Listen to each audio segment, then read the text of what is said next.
పాలమూరు ప్రాజెక్టుపై కేంద్ర మంత్రి కిషన్ రెడ్డి కీలక వ్యాఖ్యలు చేశారు.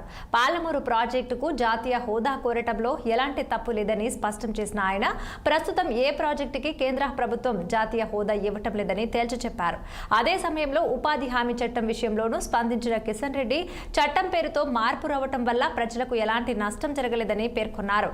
గతంతో పోలిస్తే ఈ చట్టాన్ని మరింత బలపరచామని తెలిపారు. అభివృద్ధి, సంక్షేమం రెండింటినీ సమతుల్యంగా ముందుకు తీసుకువెళ్లటమే కేంద్ర ప్రభుత్వ లక్ష్యమని ఇక కిషన్ రెడ్డి స్పష్టం చేశారు. గతంలో సంవత్సరానికి 100 రోజులు పని దినాలు కల్పించాలనేటువంటి చట్టం ఉండేది.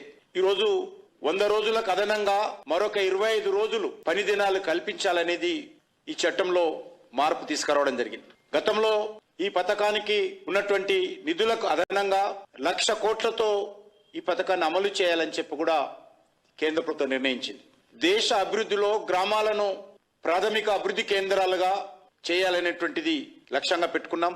గ్రామ సభల ద్వారా ఆయా గ్రామాలలో ఉన్నటువంటి స్థానిక సమస్యలను దృష్టిలో పెట్టుకుని గ్రామాల వారీగా అభివృద్ధి ప్రణాళికలు రూపొందించుకొని ఈ యొక్క పథకాన్ని అమలు చేసేటువంటి మార్పులు తీసుకొచ్చాం. ఇందులో అనేక రకాలుగా గతంలో ఏ రకంగా ఉండేదో మీకు అందరికీ తెలుసు.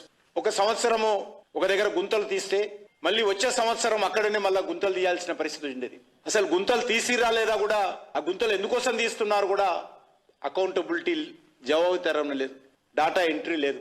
ఎవరికి లాభం జరుగుతుంది?